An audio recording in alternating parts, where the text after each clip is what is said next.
on the list for this evening is to prove that we don't actually hate Games Workshop and we don't actually hate 40k.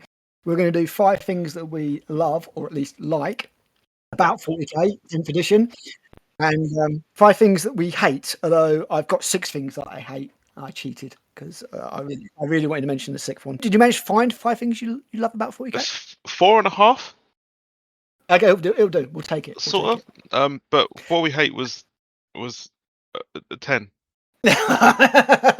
Okay, well, what we'll do then is because I suspect there's going to be some crossover here, so rather than going through the list individually and then like talking about the same thing twice, we'll quickly run through the list and see if there is any crossover. So I'm going to go through the 5 things that I like. It's not love, it's like about 40k, 10th edition. So I've got in number 1 data cards, 2 battle shock, 3 is OC objective control. 4 is less command points. Yes, and same. 5 is less stratagems. So how many of those have you got? Just 4 and 5. Less command points and less stratagems. I'm not a fan of gotchas. I am a fan of having a solid strategy from the start and not having to rely on random shit that you pull out of a codex to get one up on the other person. The thing I hated about the stratagems was just that the feels bad. Yeah. I don't think you should ever have something in a game where it's like, you can't do that thing that you thought you could do, and I've now completely screwed up your plan. Yeah. You know, having a detrimental effect on a unit is absolutely fine, but flat out, sort of turning the tables in that way, in a bad, it feels bad way. Yeah, I didn't like that so much. So I'm glad that's taken a hit, and less command points, because if you remember the 9th, like, oh, you like command points, here's more command points. Oh, yeah, there was loads.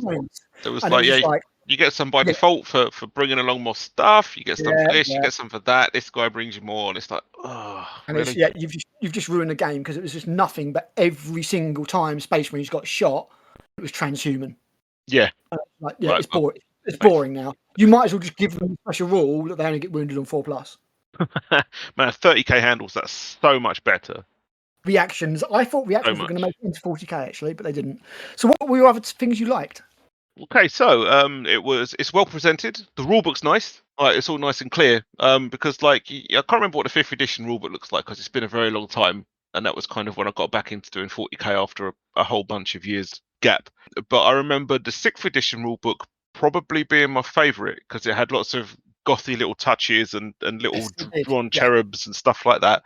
And then Games Workshop's share price crashed by 25% after 2 years of 6th, and they rushed out 7th, which kind of heralded their 2-year release cycle instead of the traditional 4. And the 7th edition rulebook was very sterile. It was very black and white and red, is what I remember. Yeah. Very stark. Was that the one that was split up into 3 books? It was, yeah. There was a book of pictures and models, there was a rule book, and there was a law book. Yeah, I like that. That was the best thing about it. If you want to take the rule book, you just took the rule book. Yeah. You don't have to take like a weighty tome. You just kind of take one that's like half the size. Also, mini rulebook, the little softback A5 size, amazing idea. I don't know why they stopped it. Yeah, I have no idea. I've got about 5 of those, and they're all different, because they did loads of different 2-player starter sets. So you had like what was Death Mask or whatever it was called, that had the Eldar and the Death Watch in it, and that one had a Death Watch on the front of the A5 rulebook. Yep, the standard one had what, a Dark Angel on the front? That was 6th, 7th. No, you're right. It was. No, it was. It was just a tactical marine. Yeah. 6th and 7th both had Dark Angels. So yeah, it was a tactical marine. And then I'm sure there was a Blood Angel one, and yeah, they did some different ones. So I ended up having quite a few of those A5 rule books. And as I say, I don't know why they went away, because it's a great idea. I don't want to drag a 380-page rule book with me everywhere I go. Like, if one of the main complaints about 40k, and I suspect that's why some people like data cards, is that you don't have to lug a whole rulebook around that's massive and weighty. Yeah. I mean, nerds aren't particularly known for being well built in the correct way.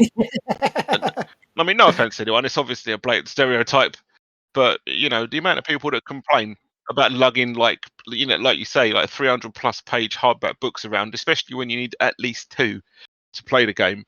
People are a bit like, oh, I can't do this. Oh, it's so heavy. Noodle arms.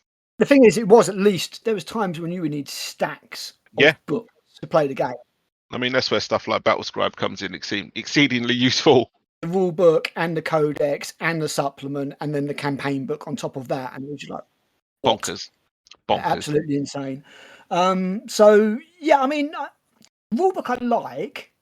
It is nicely presented. Yeah, with all the little bullet points and stuff It's like very that. slick. It's a tad light on rules and complexity, which is one of the things that I don't like, but we'll kind of get to that.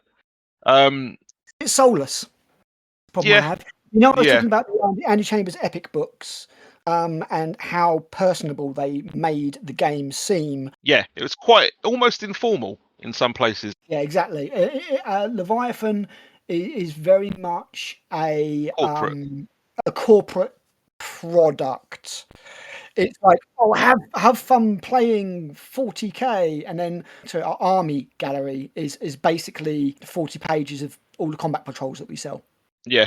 You know, the lore is always pretty good. The setting up of the universe is pretty good, and as I say, it's very slick and very well made. And I wasn't spotting loads of typos and things like that, and that I do quite often in Games Workshop publications. But every consecutive edition of the game certainly just does feel more like a product manual. Rather than, yeah, exactly. Like, you remember the old, obviously we're going right back to second edition here, but you remember the old War Gear book? Sort of, oh, what would a multi-melter be like, and what would a flamer be like? And it was like it was telling you, it was allowing you to build the universe in your head. Yeah. And it doesn't seem to be so much of that here. And we'll come back to that as well. That's also in my list. We'll get to that. Oh, okay. You said about the Tyranid Codex missing the bestiary section. Exactly that.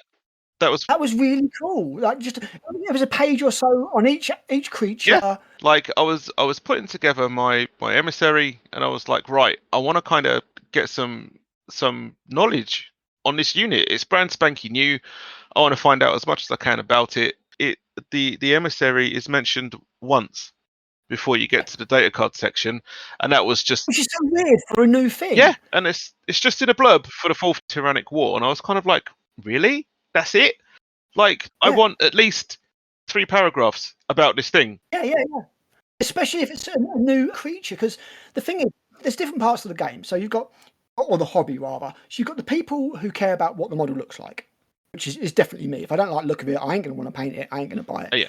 You've got the people who really care about what the rules are like, which is why a lot of the new stuff tends to have like really OP rules that they then pare down later because they want people to buy it. I still remember packing Leaks of Votan, is that you? I still remember packing orders at Wayland of 3 Repulsor Executioners and the Iron Hands character, whatever the hell his name was. Was he a Tetmarine guy or whatever? Yeah, he was, yeah. And basically it was that order over and over again because people were just castling the Executioners, putting him in the middle, and it was unbeatable. Not a fan of that. They nerfed it 6 weeks later, and I laughed my head off. Hundreds of that same order going out again and again and again. Yeah. So that's the rule section. But then you've also got lore junkies. So you've got people who want these models because of, where they fit in the universe, and they're like, okay, this would be really, really, really cool. So that feels like a missed opportunity for me. Yeah. You could have put something in about how cool this Norn emissary is. Maybe it goes in and does something really cool. And you had that with Space Marines quite a long time ago, and you also had it with the Tyranids.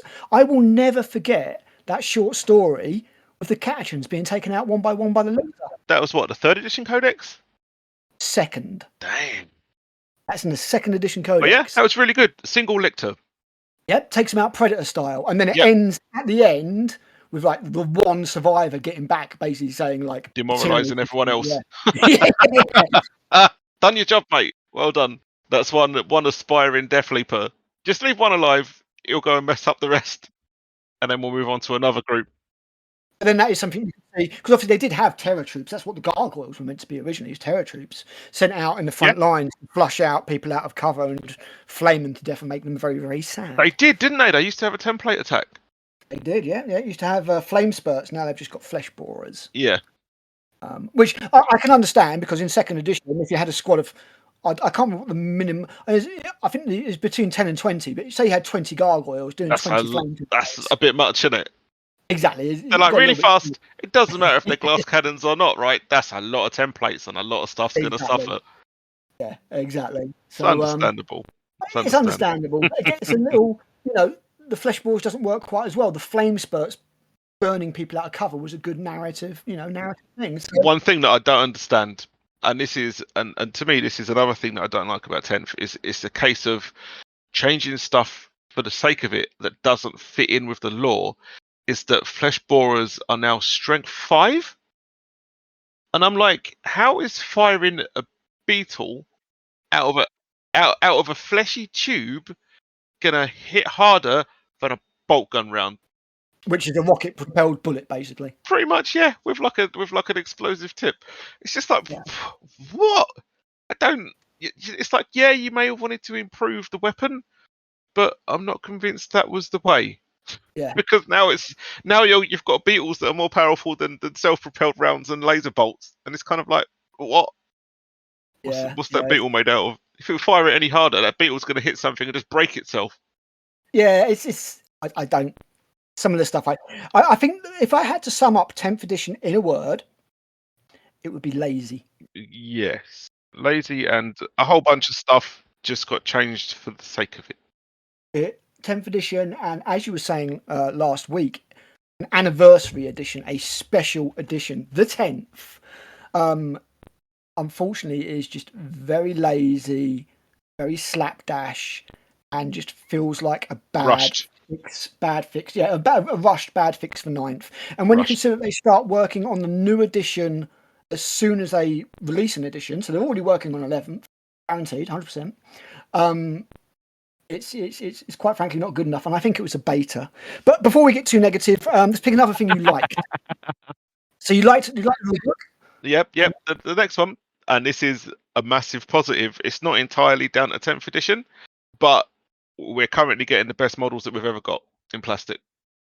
Yes. Yeah, I can't argue with that. In general, like, some people don't like Primaris Marines. I think to a point we're counted among them. Like, I tell you what, I love the Primaris Intercessor.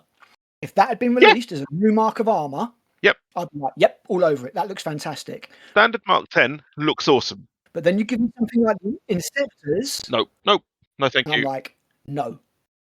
And then you give me something like Gravis with their giant fucking. See, now I differ there. I've got a soft spot for aggressors, and I don't know why. I think it's like the Terminator style helmet, harking back to Mark 5. I'm just like, yes. I think a walking gun platform. I mean, don't be wrong, they're better than the Centurions. As a Dark Angels player, until recently, I never really had to consider those as a thing because I didn't have them. You were lucky. The Centurions made me laugh. It was so funny because they had the do you remember the Flash Gits video, which was like Evil GW, Evil Corporation. Obviously, it didn't name them, but they were like, you know. No, I don't think I did. I don't think I caught it. Oh, dude, you need to check that out. I will link it to you after we finish talking. It's amazing. It's like 2 or 3 minutes long. It's by Flash Gits, so it's quite like edgy. You've got like Matt Ward in a dungeon being whipped. He's like, the guy who's whipping, he's like, no, give it 10 attacks on the charge and strength 12. He's like, but it's so overpowered. No, the Slan Raider must be able to deep strike. There's like a business meeting. Guys like, oh, yeah, exactly. He's like, oh, I think we should reduce the prices and do this and do that. And most importantly, we should stop humping people as soon as they walk through the door of our stores. And then he gets ejected. Yeah. And then the head boss guy's like, yeah, great idea, says Steve. He's like, he's like, well, what we're actually going to do is we're going to double the price of all the models. That way, each model's worth more to the consumer. And then, oh yeah, the guy says like, oh, and like less Space Marines. And the guy's like, more Space Marines. In fact, we're going to put a Space Marine inside a Space Marine, and literally 4 months later they released the Centurions. Space Marine inside of a Space Marine. Oh my god! I'm kind of wondering if someone maybe had a tiny bit of insider knowledge there, because like I still remember sitting in, I think it may have been for 6th edition. I was at Open Data Warhammer World, and there was a panel, and I'm pretty certain it was like Phil Kelly, perhaps Jez Goodwin, and then someone else. I don't think it was Matt Ward. That was a different one. It might have been Simon Grant. I'm not sure. Might have even been Jervis Johnson. I don't remember exactly who it was, but I remember them saying like the process from sitting down and discussing what to do with the new codex to actually releasing it and plonking it on a shelf is 2 years. And yeah, it's about right, yeah. And it's 3 years for a model line. Yeah, and halfway through that they do all the tooling for the plastic sprues and stuff like that. So I suspect these days, I think that the tooling for the plastics and whatnot gets done earlier on in the process, because when you watch videos like with Peach's channel that I could never remember the name of. Tell me now. The painting phase. Thanks very much. Because when they have GW people on, they're kind of like, oh yeah, and we release stuff, and I've not seen that for at least like a year and a half because we painted them all and took photos years ago, and then kind of forgot about them because we've seen more new stuff since then, and then people get all excited about the stuff that we've not seen for ages, and we're like, oh yeah, we did that. And I was just... look at that first Plastic Demon prints. It showed up in the 3rd edition rulebook and didn't come out to like 6th. And by the time it came out, it looked like crap because it was so far behind the current technology of the plastics.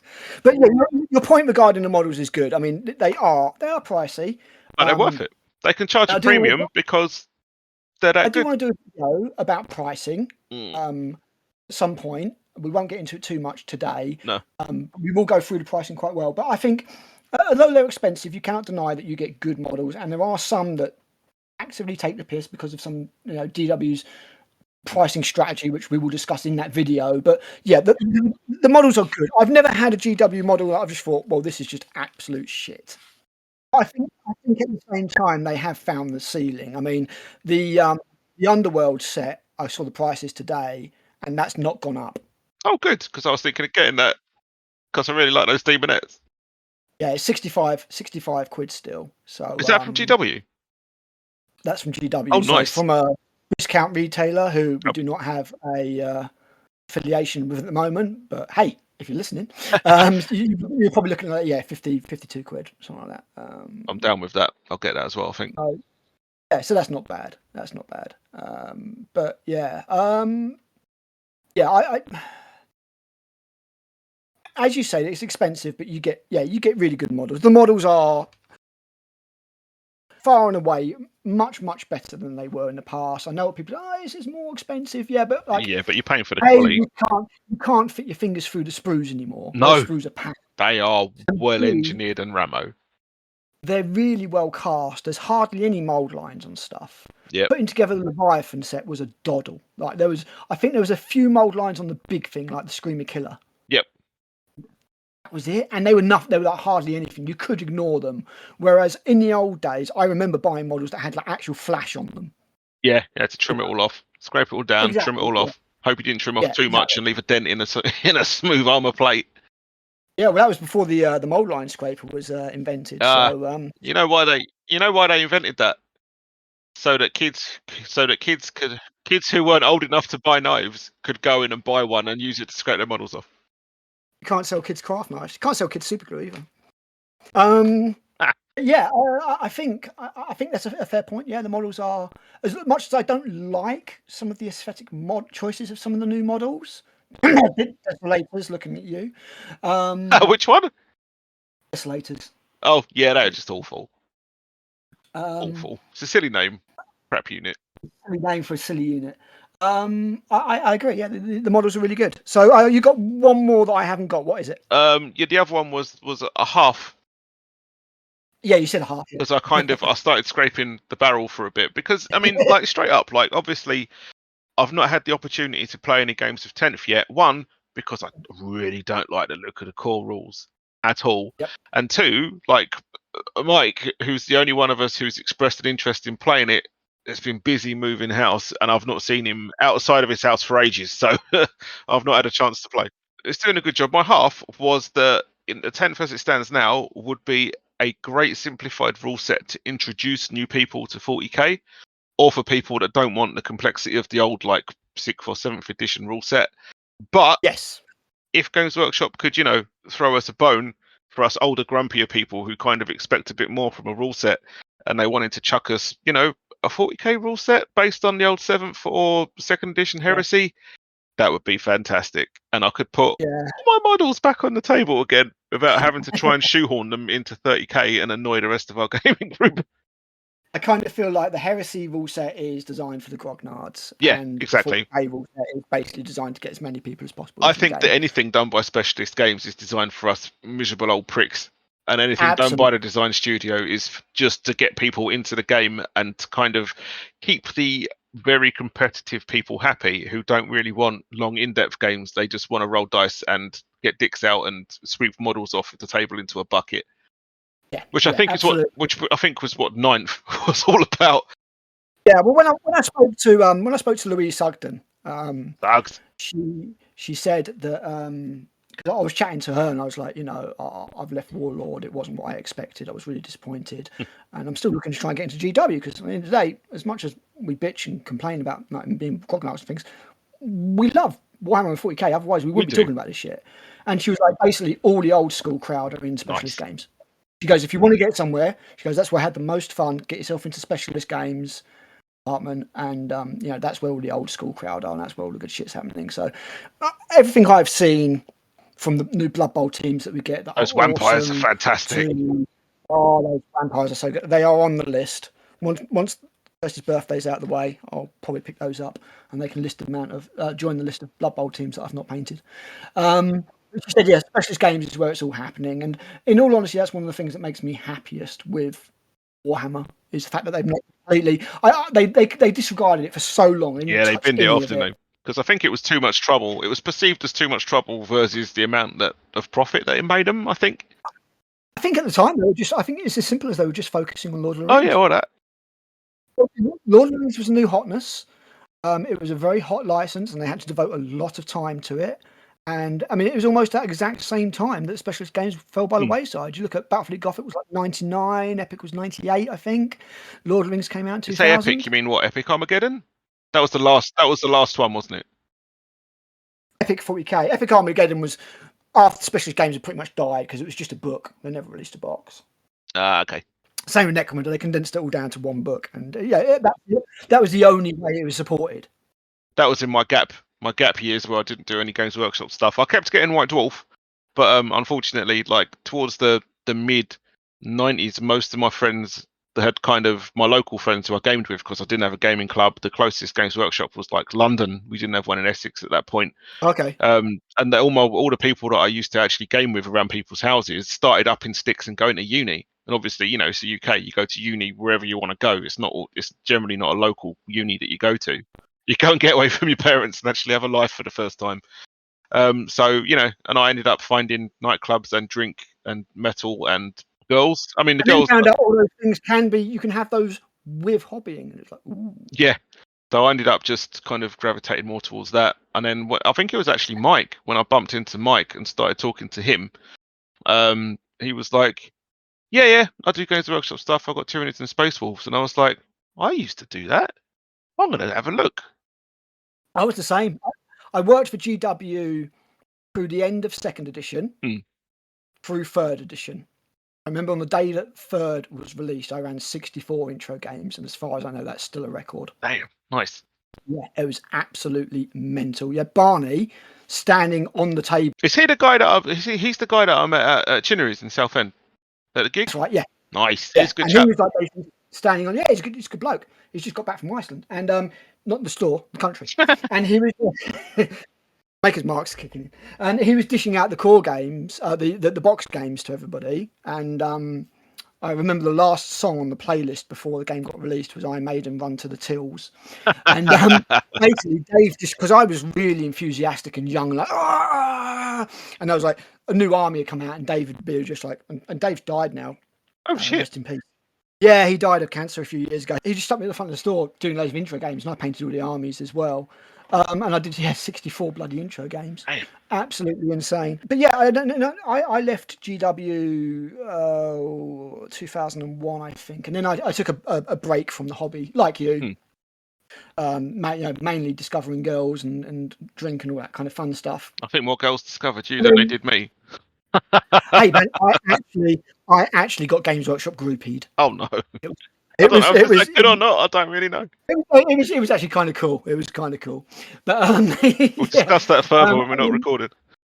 Yeah, exactly. And then as soon as you, I moved to Southend from Canby Island, and just bumped into somebody my own age, and he was like, "Oh yeah, I play 40k." I was like, "Oh my god, I used to do that. I used to work there." Blah blah blah blah. And I was like, "Oh, this is what is going on now. Oh, this looks kind of cool." Yeah. Yep. And before I was back in it, I could have bought a bloody house for the money I've spent on 40k. Yeah, I know the feeling. He says, looking around at all the stuff that's just piled around me at this point. It's a pile of opportunity, not a pile of shame. It's like the desolation of Matt. It's just... yeah, exactly. Yeah. Right, so I'll go quickly through the ones for my likes. One is Data Card. So I really like the idea of data cards. I thought data cards were really cool.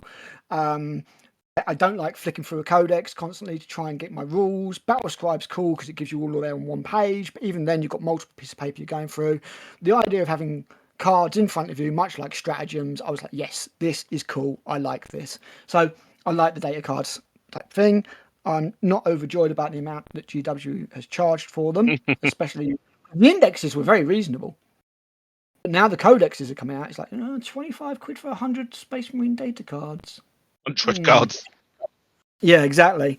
But no, I thought data cards was a good idea and something that I'd wanted to do for a long time. And I think they allow you opportunities to do things like alternate activations and things like that I'm surprised they didn't lean on. Oh yeah. So that was a positive for me. The second thing that I really like about 10th edition 40k is Battle Shock. I like the fact that leadership has an actual impact.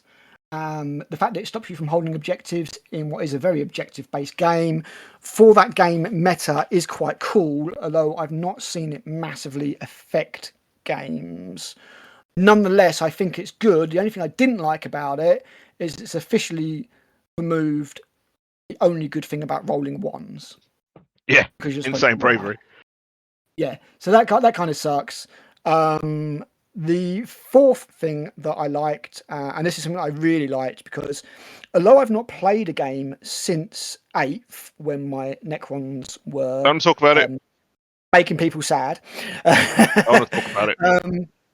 There's less CP, and 9th just went over. It was stupid with CP and the ways you could get CP. And there was people just popping off stratagems constantly. It was like every single time a Space Marine unit got shot, they would pop transhuman, and I was just like, it's just pointless. And there was so many, gotcha moments and feel bad moments where people would be like, "Oh, this is my battle plan. I've been spending ages doing this," and troll, lol. Yeah. 2 command points. Yeah, you can't do that. Not a fan. So I like the fact that there's a lot less CP in the game. I feel that it probably encourages you to be a little bit more tactical. Exactly. Like, again, with a lot of the games I've seen, I'm not entirely sure. I did see a game again from on tabletop, and I would recommend you watch it. Actually, it is White Scars versus. Oh man, help! What the hell was he playing? Nurgle, Death Guard. Okay.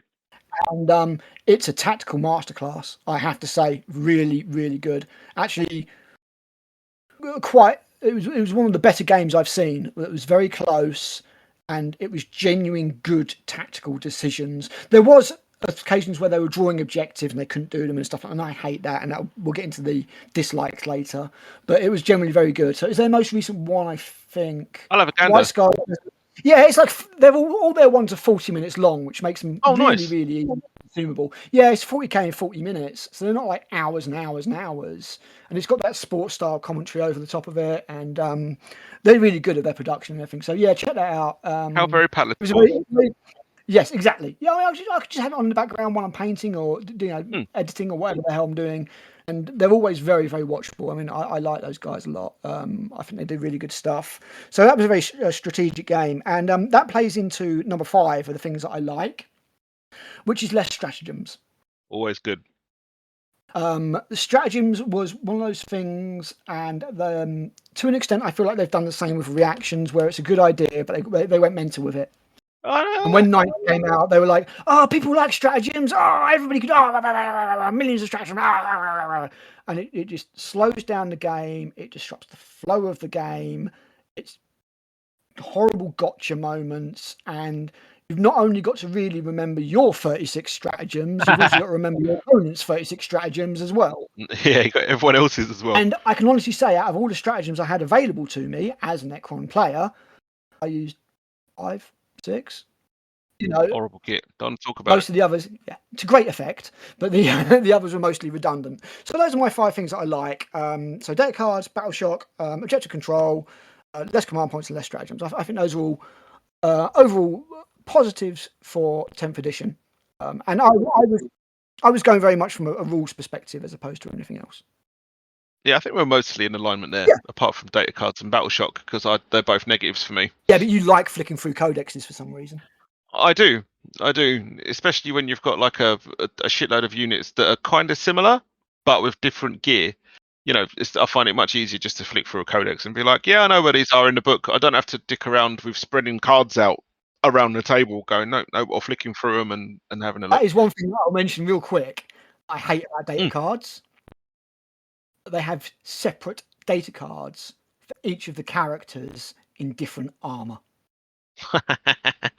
What the actual fuck? I do not need a captain in Gravis data card, a captain in Phobos data card, a captain in Intercessor, a captain in Terminator. Just give me a fucking captain data card and then just list the different armors. It's per model, isn't it? So yeah, exactly. It's absolutely insane. So that's a it's downside for data cards. But overall, I like the idea of data cards, and I've always wanted data cards in 40k. Yeah, I'm not a fan, which is probably why I maintained the battle scribe for us, or I did for 40k until we stopped playing it.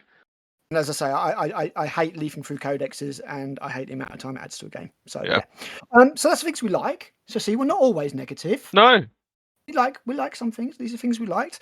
Unfortunately, we're now 45 minutes in, so now we need to talk about the shit we don't like. Yeah, I know. So much waffling, so much.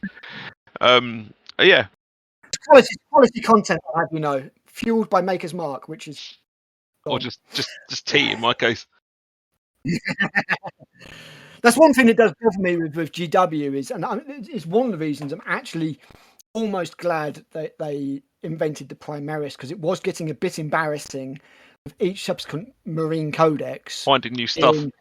We've got this Centurions that we've been using all along, but they've not been mentioned in any other book at any stage. Because GW wants to release Space Marines. They want to release Space Marines forever. Yeah. And the problem is when you confine yourself to Tactical Squad, Devastator Squad, Assault Squad, and Terminator Squad, and Scout Squad, what do you do once you've refreshed them? That's why we started getting things like Centurions and crap like that. And that's what's led us to the Primaris sales positive mode of, oh no, we won't have a squad that can take any assault weapon or heavy weapon. We'll have a squad that has only one heavy weapon, because then we can get 4 times the releases out of it. I don't feel like there's anybody at GW who is honestly going, okay, we're going to release just missile launchers because it's going to be really, really, really cool. We're going to release just missile launchers because we've been directed to by the higher ups. They're going to sell, and then we can pick another heavy weapon to do later. Like, interestingly, I don't know if this is still the case, but again, when I was in that panel at an open day, they basically said the new stuff that gets rolled into a codex basically depends on what the creative types have made since the last release of the codex. So, I mean, I think Jez Goodwin is a decent example because, he does all the Eldar stuff, and he basically had new jet bikes, or Jez bikes, as I called them. With the guys leaning forward on them instead of being chilling backwards like the old ones. He had those good to go. There was like the new Wraith Blade and Wraith Guards, the Spirit Seer, and a bunch of stuff. And basically, they only had a certain amount of production facility capacity and a release window available. So he basically had to shelve the bikes. Yeah. For the next release. Demon Prince sat on the release schedule for years and years and years and years. To the extent that when it came out, it looked quite primitive. So but the new one's amazing. I still think that, yes, it is nice. I still think that Jez is redoing the Eldar and the Dark Eldar for his swan song. I still think that's going to be... I hope so, because, I'd like to have all my Eldar in plastic. Yeah, absolutely. Well, Striking Scorpions with Kill Team is what we hear. Very much looking forward to that. Anyway, we got right? We digress. Things we don't like. I've got 6, you've got 10. So I'm going to do mine first, and tell me how many you've got. Go on. So I've got no war gear. Yes, absolutely that. I've got the points values. I've got heavy weapons and the way they work, where they're +1 to fire if they don't move. Absolutely that. It's a shit rule. It's bloody daft. Or I've written Oprah special rules, by which I mean you get special rule, you get special rule, you get special rule, you get special rules. Every single unit in the game now has special rules. Yeah, USRs were great. USRs were great. They were there for a reason. Yeah, exactly. Every single unit having special rules just slows down the game. Yep. 5, I have got turn structure, which, to be fair, can be chucked on any edition. But it sucks. It just sucks. And then 6, I've got objectives, and I don't mean that it's an objective-based game. I mean drawing objectives that you can't do. Yeah. Which just it makes no sense.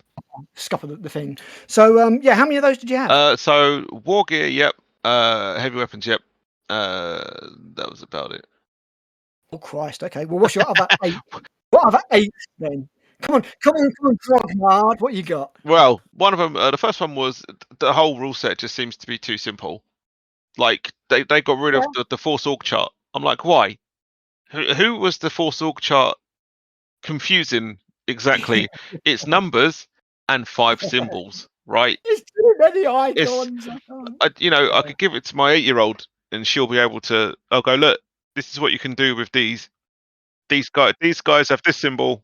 It's just like they've just trimmed away a lot of the good stuff that posed limitations on the game, which were good. Sorry, posed a framework on the game which gave it structure, like force building, and depth, and they just binned it off. And it's like, oh yeah, there you go. I think the problem I have with the point that you've raised, more than anything else, more than a simplification, because I wouldn't mind a simplification if there was then a proper rule set that could be played. The problem I have is that they've taken 3 ways to play 40k, of which the first one was crayon hammer, basically get figures and smash them together. Careful now. The second was narrative, which is my personal favourite choice. Yep. And then the third was matched play, which is dick waving competitive. But yeah, mine was always a cross between the last 2, because it's good to have a game with points of the structure, but it's even better to fit it into like a campaign setting and have a narrative reason why you guys are doing stuff that then flows through into the next game. Back in the day, I was always a lore whore. Now, a little bit less recently, because I don't particularly like what they're doing to the lore recently, but I was always a lore whore. And the problem I have is that they've basically gone, right, okay, we're going to take the simplest version of all those, and everybody plays that. And they finally fully Age of Sigma-fied the game. It's awful. The stat line and all that kind of stuff, where you just roll to hit on your ballistic skill and all that kind of stuff. And that's the real problem I have, is assuming that a game as deep and complex as 40k can be represented by one very basic rule set. And I always said, even back in 8th and 9th, what they should have done is done 2 separate rule sets. What I said. One beer and pretzel set, and I don't mean crayon hammer, I just mean beer and pretzels. So you just want to roll some dice, you want to have some fun, but you still want some tactics in it. And then you have one really ultra competitive game where people can feel good about winning with a broken list. So, that's the way I would have gone. But what they seem to have done is just gone, right, okay, if we make this game really, really, really simple, we're going to get loads of people playing it. And that's effectively what we want. The fact that, prices are what they are. If we make it really, really simple to get into, people will pay those prices. Again, it's a marketing decision.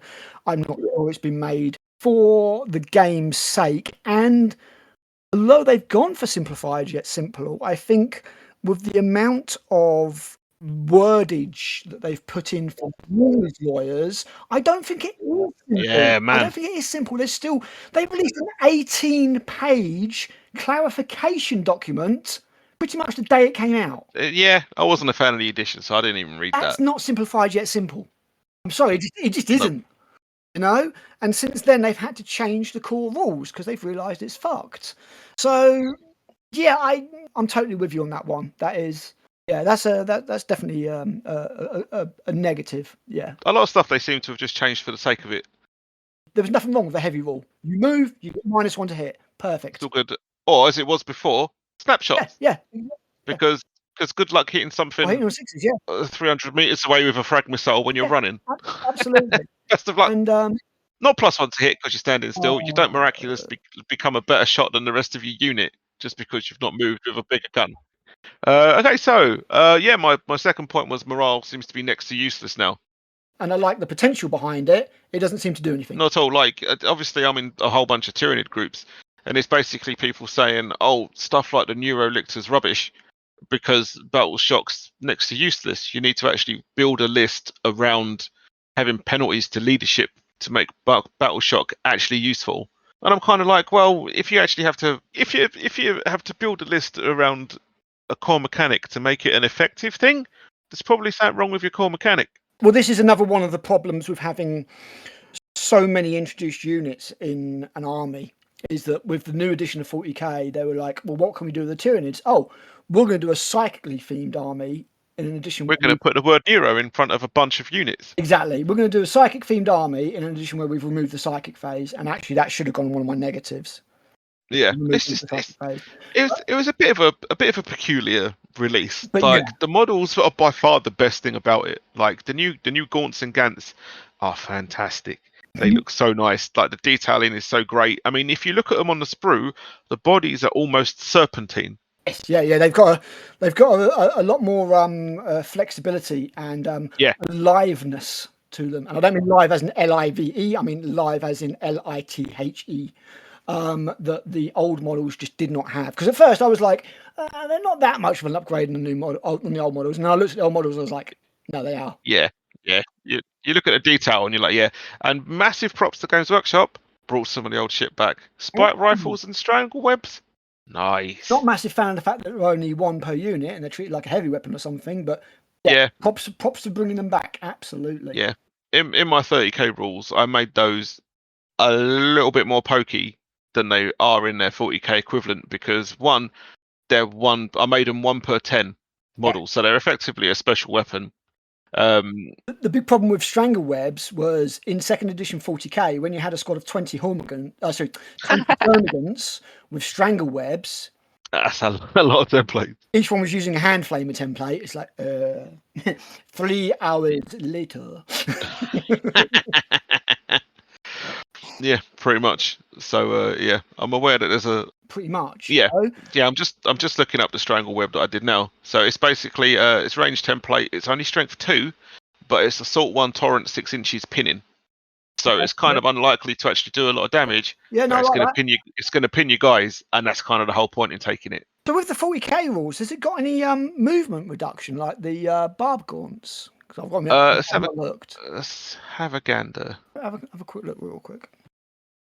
So where are we? Raveners, warriors. Oh, I've got to work out what part of the codex I'm in because there's no box signs. Here we go. Enjoy this quality content while Matt goes through a PDF. I mean, a codex, a physical codex, definitely. Strangle Reb, assault, devastating wounds, torrent, range 18 inches, attacks D6, NABS, strength 2, 0 AP, 1 damage. Right, so there's no movement reduction on it. So you see, that's something I would have put on there. I would have, just like the barb gaunts, I would have made it. But this is the problem with having one heavy weapon in a unit. It renders it pointless. But imagine if you had a unit of 10 termagants running around with strangle webs that could go and tie up a unit, literally tie up a unit. That'd be amazing. Yep. And again, a good little tactical thing. So, yeah, opportunity missed there, I think. What's your third one, dude? Where are we? So the third one was unit skill doesn't scale versus other units, but then that's been a thing since. Yeah, that's another very Age of Sigmar thing. You will hit whatever you're hitting, regardless of how good it is on your weapon skill. Which, as we discussed last week, I hate because it means you can hit a general and a grunt, no matter what you roll. On the same, yeah. Exactly. And it doesn't make much sense to me. I'm just happy. No, it really doesn't. And as much as I can understand why they moved away from the second edition post-combat rules, they were really good for representing a duel. So I don't know if you remember, you rolled a dice, or you rolled as many dice as you had attacks, added your weapon skill, deducted 1 for any 1s you rolled, added 1 for any 6s you rolled. That was your score. Your opponent did the same. The difference was the amount of dice you got to roll to wound. Yeah, second edition was them still coming out of their tactical war game mixed with an RPG kind of origin of Rogue Trader. Yeah, exactly. And it worked for small armies, and it worked really well in Necromunda, where it really thrived, that particular rule. And I can understand why they got rid of it, because when you're doing it with a 20-man unit, it gets really, really, really slow. Yeah. I would have liked to have seen it retained for characters, because I think it retains the idea of a duel really, really well. Yeah, I think the thing is, as 40k's gone along, They've scaled up the number of models you can put on the table because they want to sell massively. more stuff, Massively. and they've scaled down the rules to try and keep the game flowing well. And I think around about 6th or 7th was ideal for us, and now it's tipped too far the wrong way. Yeah, I mean, I remember the crossover between 2nd and 3rd. My Space Marine army pretty much halved in points. Because the tactical squad went from 300 points to 180 points. Because they wanted people to use more stuff. So back in 2nd edition, your army was 2 squads, a vehicle, and a dreadnought and a character. That was your that was it. More of a skirmish game. Well done, you've brought some heavy support elements to help out your guys, because you ain't got many guys and you need it. Yeah, pretty much. It was kind of like Bolt Action, which obviously Rick Priestley wrote as well. Oh, nice. In Bolt Action, you literally have I did not know that. And 1 tank. Yeah, it was his baby, and then he ported it over to Gates of Antares, which is the sci-fi version, which is a vastly superior rule set, I must say. Unfortunately, the models look like crap. So there you go. Okay. What else have we got? It plays into if you don't have good models, people won't play your game. Which is the opposite of Games Workshop, where it's a pretty crap game, but the models are amazing. So people also amazing. Yeah. The game is designed to sell the models, not any other way. Yeah. What's number 4, dude? So number 4 is just a homogenization of weapons and weapons within a unit. Like all combi weapons being the same. Yeah, that's bad shit. It's like, sorry, this is a combi flamer. How is it the same as a combi melter? Like just polar opposites. If I remember correctly, the old rules for combi weapons where you could fire the bolter as many times as you want, but the other thing was once. Yep. I'm guessing they just didn't want people keeping track of that. They want to make it easy. But you're right, it sucks a load of flavour out of the game. Absolutely loads of flavour. It's just stupid. As you say, you've now got a combi plasma working the same as a combi flamer. It's like, well, I mean, it's not a thing in 30k. Like, you can fire either of the combi parts. You know, each weapon component you can fire. It's not. Oh no, because there's 2 different types, ain't there? So the major ones I think are single use, and the minor ones you can use either one, but if you fire them both, it's -1 to hit. Yeah. There's a lot of homogenization that's happened in that way in the game. Cultist neophytes, if I remember correctly now, can't have all the weapon options they had, so now they're all just armed with like one thing. So nonsense. Some of the weapons rules are absolutely ridiculous. Like I showed, there is no reason not to equip all of your neophytes with hand flamers. Yeah, because they're better in every single way, and they don't cost any more points. No, it's like what? It makes no sense whatsoever. We're going to get onto that with points and war gear. So, what's your number 5, dude? Yeah. Also number 4. Another part of number 4 was all units having the same weapons. So I was looking at the Einherjar, or however you fucking pronounce it, and I was like, right, I'm looking forward to having a bit of a mix of weapons in these, because like they're Terminator equivalents. You know, I can give them Volkite or plasma, and the Volkite is 3 shots, but we know what Volkite does, and the plasma's 1 shot, and we know what plasma does. Or I can give them concussion fists, which are kind of like scaled down power fists, or I can give them like power blades, and we know what swords do. And then I was like, right, so I think I found out about as much as I need to do before I start putting these guys together, because I don't really want to magnetize them if I can help it, because they're smaller than Marines. It's going to be a bit of a fuck about. So let's have a quick look at the data card. And the data card was like, all models in the unit can swap out their Volkite for plasma. All models in the unit can swap out their blade for a concussion fist. Your sergeant can have one of these 2 special weapons. And I was like, oh, for fuck's sake, really? I've got to go with the whole thing. So if I buy another box of 5, so I've got a full unit of 10, they've all got to have the same thing again for a full unit. And I was just fuck me, really? Just so you can have a simplified game, you don't have to worry about different weapons in one melee or whatever. I was like, fucking hell, this is So yeah, I didn't realise those iron here are 37.50 for 5. Yeah, they're not big models. No, they're not. But then again, people are probably going to buy 2 boxes of them at the most for 1 unit of 10, and that's about it. So they're kind of like, yeah, we'll charge more for them. Right, so 5 then. Their supporting documents is poorly organised for 40k.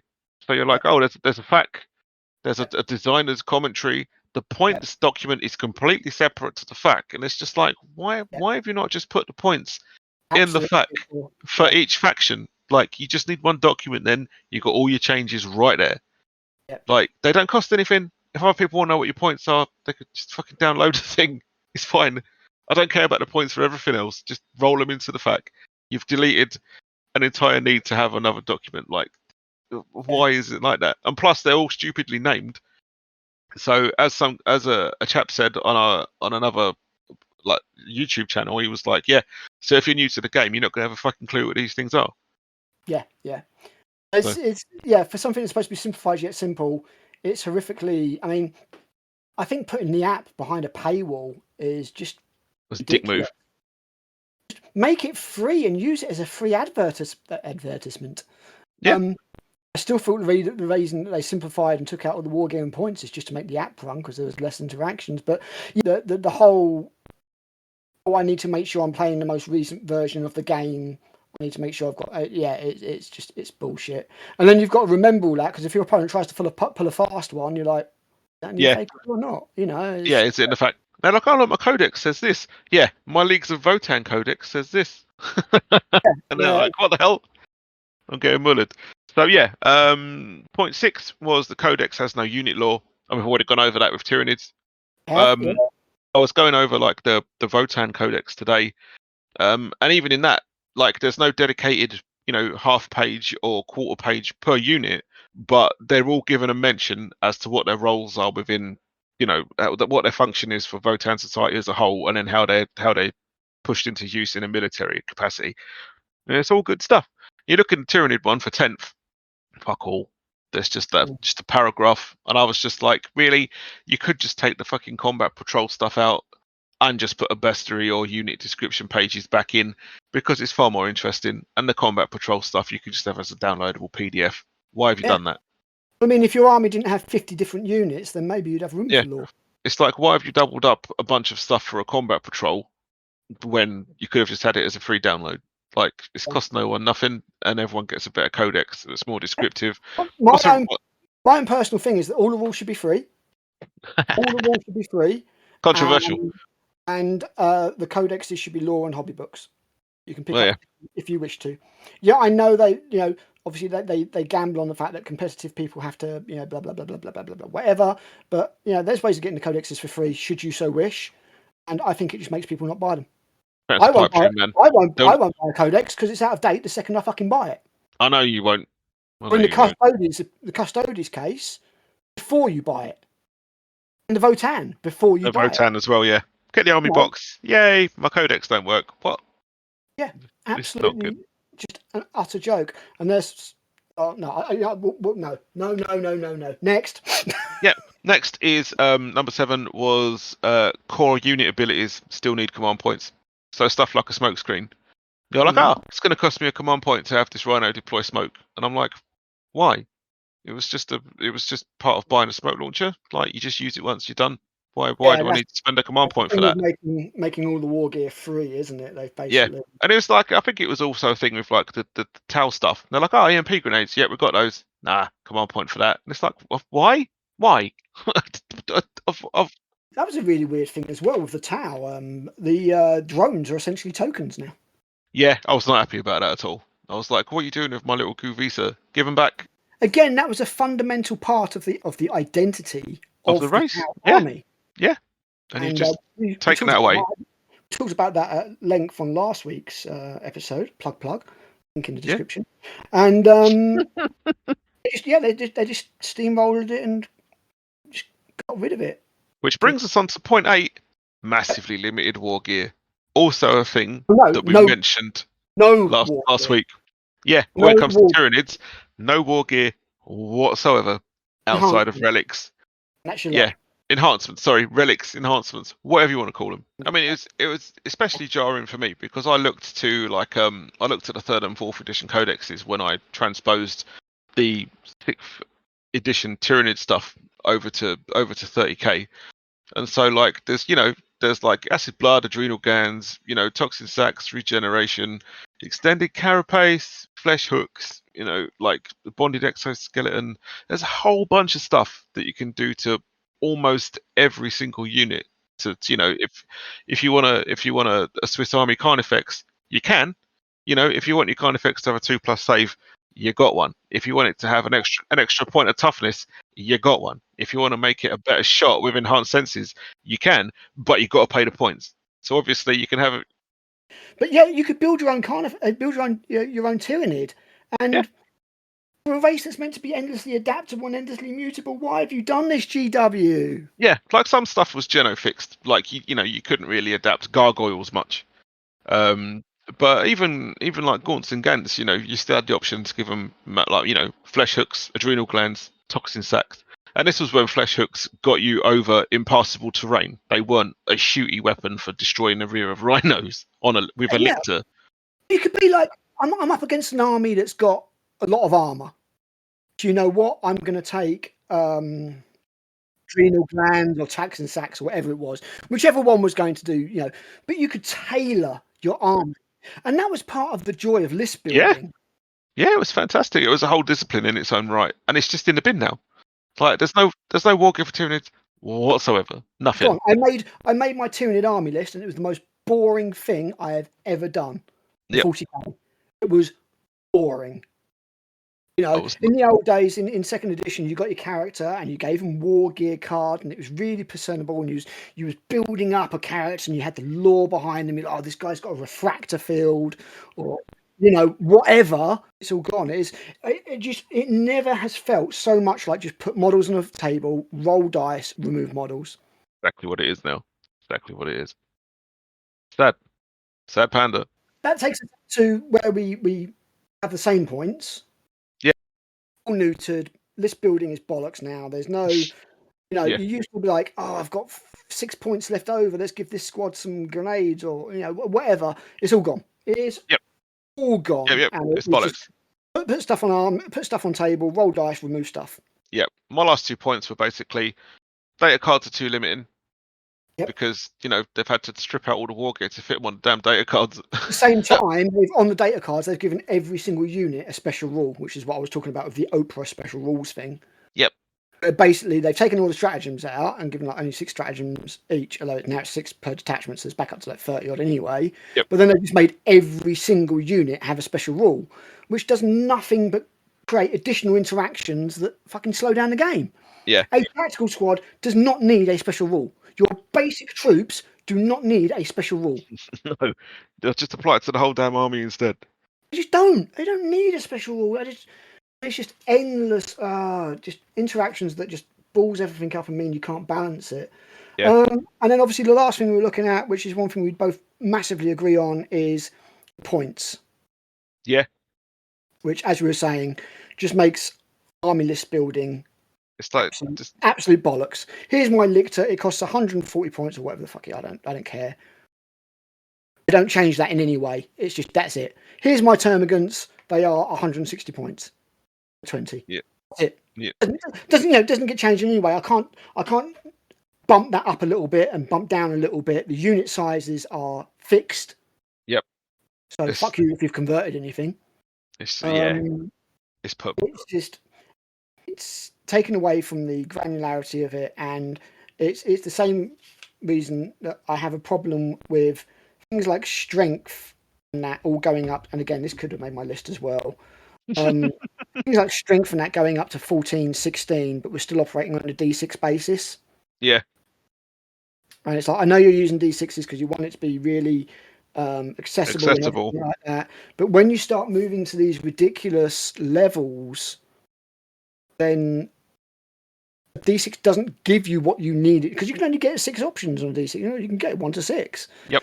And they've done all sorts of weird things like bump down AP and try and make tanks more survivable. And I just. To be fair, that's one thing the 30k needs, is to make tanks more survivable. But I'm sure we'll get to that at some other point. It was so funny. It's like, yeah, we're going to release approximately 60 different tanks, and they're all crap. So, but you can use them in 40k. Until you can't. Some of them are really killy, but if you look at them funny, they're going to explode. My last point 10 was basically just USRs and stuff and rules. Everything just got changed for the sake of it, which kind of just sums up the whole edition. I feel like 10th needed a lot longer development time. I feel like it was rushed out. Need a lot more depth. A lot of the teams needed to communicate with each other a lot more, because as I say, the indexes that came out were so varied in quality, unbalanced. Yeah, it was just a joke. You look at the Systems of Battle and you compared them to the Eldar, who not only nicked their dice mechanic but made it 10 times better. And then, as I say, I watched an Eldar army defeat 1.5 Knight armies of the same size. Yeah, didn't he bring some stuff back and they still just carried on whopping them? Yeah, just carried on destroying it. And I was like, what? Yeah. They just haven't got it right. And I hate to say it, but when you're charging the amount of money that GW charge for their products, we expect you to playtest it thoroughly and properly. Playtest it. I don't expect to spend that much money to beta test your game for you. Not so much. Which is what you're doing. And, people say, oh, they go in and they fix it afterwards and everything like that. And I'm like, okay, you get AAA studios that release a broken game on release. And I don't buy video games release these days anyway, because apart from Nintendo, they drop in price massively. So I'll drop them when they they produce. But the difference is Nintendo does not release broken games. But a lot of AAA studios these days do release broken games, and we'll patch it. I'm like, okay, that's fair enough, because what you're doing is you're patching the original product. Yep. I noticed no difference. I log into that game, it says there's an update, I update it updates all the code, and my game now works better. GW patched games, you have to download an additional document to do it. Yep. Okay. So if GW want to release betas and stuff like that, I want the original text being updated. I don't want to have to download an additional document to understand my book, which is now rendered incorrect. Yep. If I've got an ebook for a rulebook or a codex, thanks very much. I want you to change that. And to be fair, they used to do that, didn't they? When they had ebooks, the Apple stuff. They were brilliant. I loved the way you could hover over the text and then it'd bring up the rule and everything like that. Mm. That was super cool. And then they got rid of it because everybody pirated them. But it's about the only time I ever actually wanted anything done by Apple. Yeah. Exactly. I hate Apple products. But the thing I said it half jokingly, but what I would do is I would make all the books out of that stuff that you make sticker books out of. And then I'd release updated stickers in FA and errata in White Dwarf in the form of a sticker. Then you just put the sticker over the book. I'm not even kidding, because at least you're updating the original document. I don't want to have a rule book that is wrong and I have to have pieces of paper that I have to put in that rule book to update it. If you can't update the original product for me, it's like they've just released the Leviathan cards again, yeah? Yeah. Apparently, I didn't know this, but apparently when they released Leviathan, the Leviathan cards were not wrong, but there was something wrong with the back of them where you could tell something by the back of the cards. And these new cards they've released have fixed that. They'll cost you 19 quid. So to fix your stupid broken cards, I now have to pay 19 quid. This is like an AA company charging me money to download a patch. Yeah, kind of. The only difference is it's a physical item that costs some money to produce. I know that, but that's why you get it right in the fucking first place. You're a multi-million pound company. You are the premier wargaming company in the UK. This shit is not good enough. It is perhaps not in the good world enough to release. Yeah, probably in the world, actually, if we're being honest. For wargaming specifically, I'd probably say that's a global thing. Absolutely. It is not good enough. It's not. You're charging a premium for this. I expect your shit to be right. I do not expect your indexes. I do not expect your cool rules to be so fucked on release that you have to change them. And that was pretty much my 10 points. Yeah, no, I think that's all fair enough. Look, Games Workshop, right? You do fantastic stuff. A lot of the time, just not really a fan of what you've done with your flagship product. Makes me a sad panda. I want GW to be awesome. Yep. Yeah. I just want to enjoy it much as I used to. I don't know if I'm ever going to get that. I'm older now. I'm grumpier now.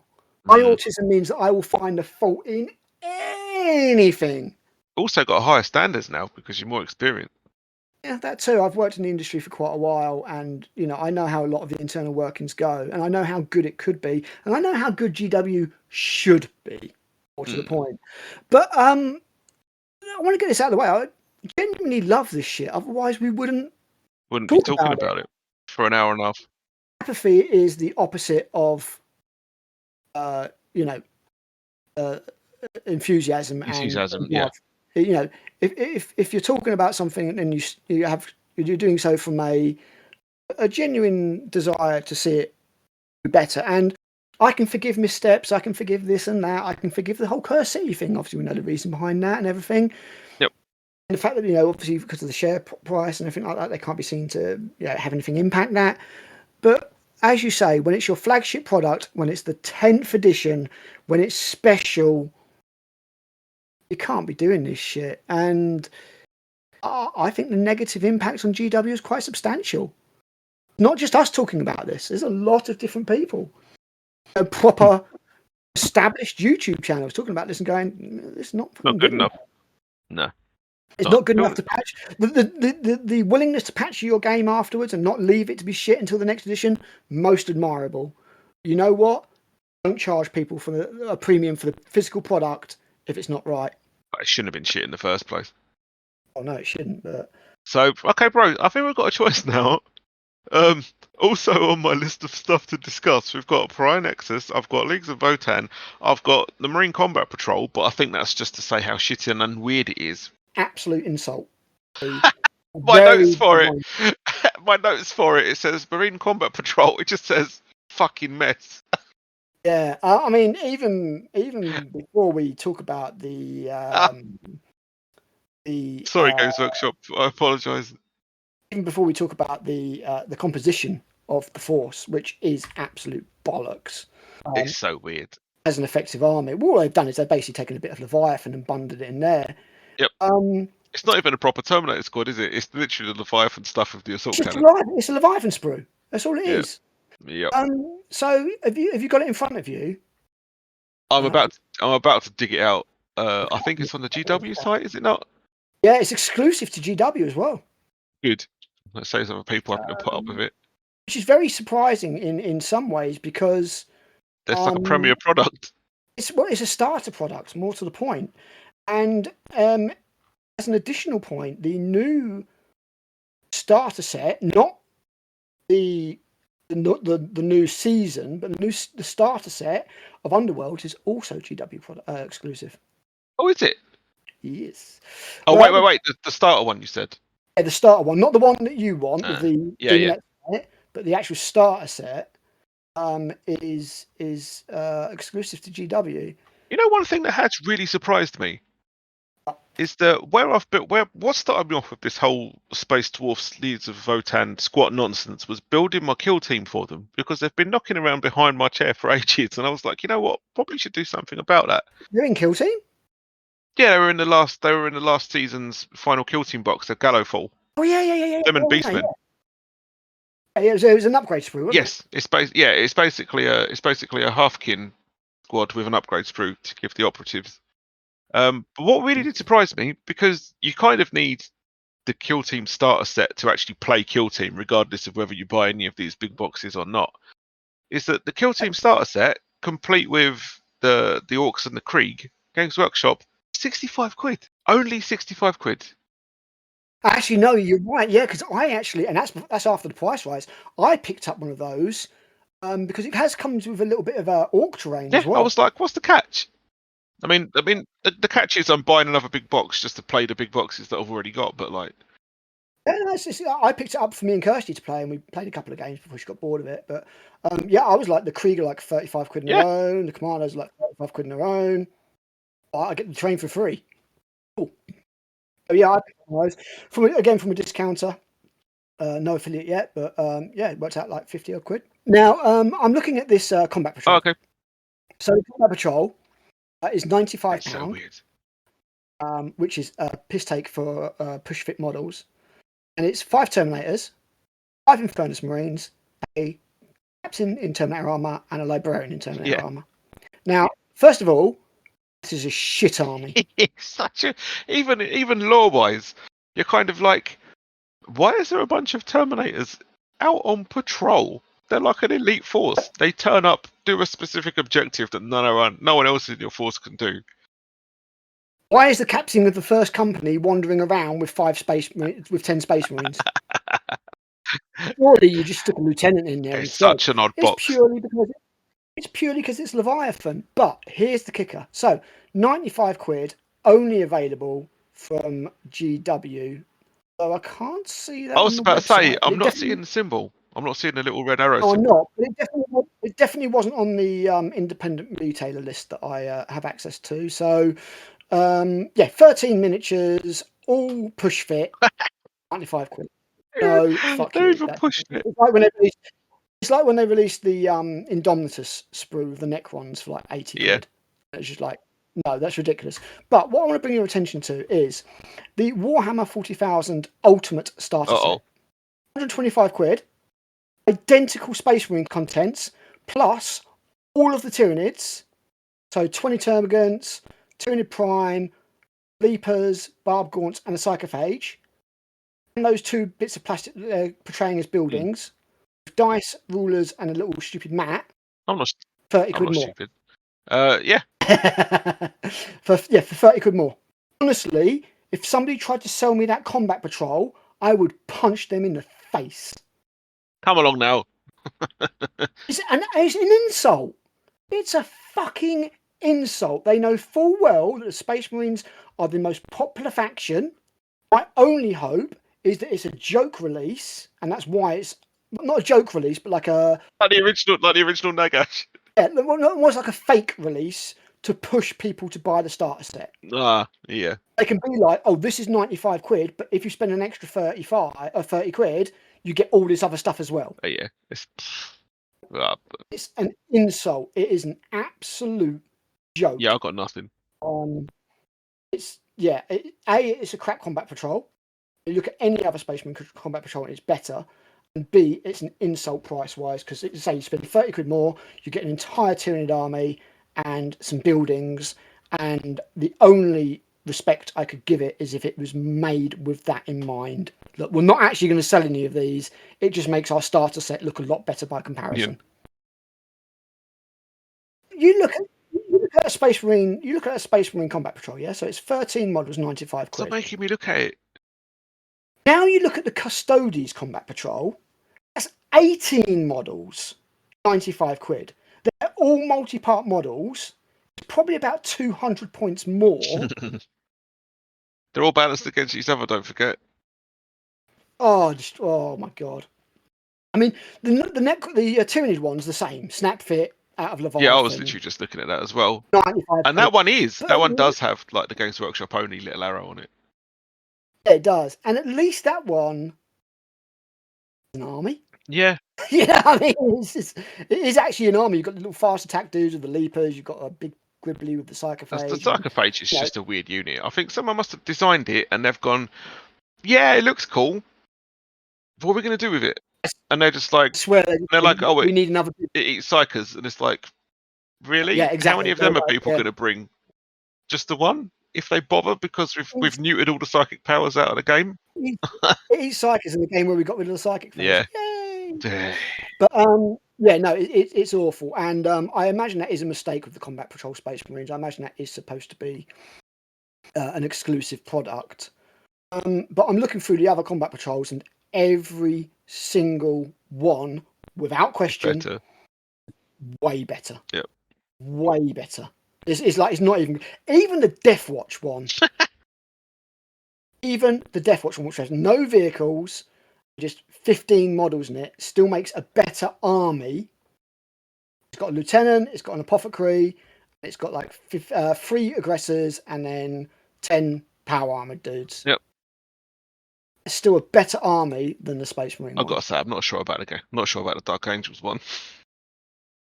That's got a Dreadnought. Oh, it's got Inceptors in it. That makes it crap automatically. Yeah.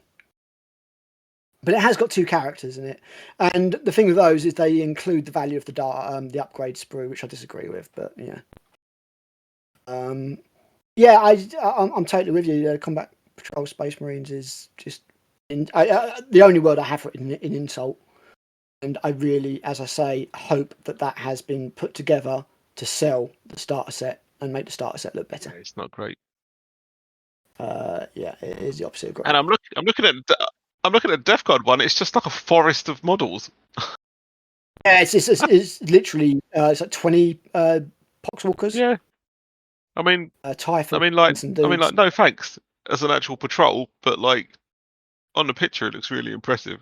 You get all these. The worst one, the Combat Patrol Thousand Suns, which is we haven't sold many Zangors. Fucking Dark Eldar get 2 Ravagers.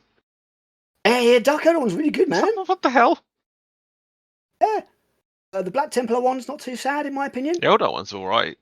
Was it a unit? The unit of Guardians, a Farseer, looks like 2 units of bikes, and a Wraith Lord. 2 bikes and a Wraith Lord, yeah, it's pretty sweet. Some people are going to get murdered. The Adepts of Sororitas is another one that was made out of their starter set. Which, when it was released, I told everybody that would be repurposed for that reason, and that happened. The Genes to the Cult one's quite good, actually, if you want a little starter Genes to the Cult army, in my opinion. To be fair, the Admech one's probably my favourite. Looks awesome. It's a unit of Skitarii. It's a unit of it's a unit of Cataphron. Surprisingly, an Engine Seer as an HQ, and then an Onager, Onager Dooncrawler, yeah. I like the fact that that's got all old models in it, because it was when the new range was released that I lost interest. To be fair, there's not one model in that's shit. It's just it's great, and it works as an army. It's solid. Yeah. So does the Dark Eldar one. But don't talk. The only bad model in that Dark Eldar one is the Archon. A bit OP. Don't talk about that. Just by looking at it, I'm like, what the? Is it me, or is there no Necron Combat Patrol? We don't deserve one after your performance. Tesla for the win. The Tower one's nice because I like the Ghost Kill. It's the shittest named unit in the entire codex, apart from the Storm Surge. But it looks so nice. It's so nice. Yeah, I mean that Space Marine it looks worse every time you look at it. I think the old Tau box was better because it had crisis suits in it. From what I remember, I think it had crisis suits instead of a Ghost Kill. Are they the old crisis suits or the new ones? With the curvy panels. So bad then. That was a good box. If we're going to talk about Combat Patrol quickly, and this may well end up in where did this come from? Hey, you talking about the Combat Control Space Marines because we both agreed it's we did. Absolute. I need to do that. I was hoping to get this done this week, but that's just not going to fucking happen now. Yeah, perhaps not. We've been talking for nearly 2 hours. Oh, we started at 3, mate. It's nearly 3 hours. Jesus. We started at 9, sorry, so it's nearly 3 hours. Indeed. There's definitely two videos here. We started recording at 9:13. I know 2 hours 40 minutes. I know it's 5 minutes. It says complete with yawn. Craig knows all. He does. That was good, man. That was good. We got some real good stuff. I'll be able to put a good video out of it, and for the people who like the first one, like the second one. Yeah. We haven't got any. I'd like to have some comments. So, I'm sure they'll come with time, innit? Yeah, I mean, if people have got input on what they'd like to see, what they do like about it, what they don't like about it, because I mean, at the end of the day, we do these chats anyway. We've just recently started recording them. Record them and subjecting the world to them. So, I'm fully open to taking on input and, and whatever we need to. Yeah. I'll try and keep them consumable. My idea is, I mean, to basically do what I do. So when I'm reading, when I'm painting or whatever, I've normally got like something in the background. Yeah. A battle report or a podcast or something like that. Random deliverings, if you will. And my hope would be the same, that somebody, just while they're either building or painting or some reason decides to listen to us too. Bitching. Decides to listen to us for some reason, talking bollocks. Bitching. But yes, I shall. I'll let you go, dude, and I'll put this all together at some point. And to everybody else, thank you for listening, and we'll do another one real soon. Okay, man, cool. Nice one. Adios. I'll catch you later. Dude. Bye.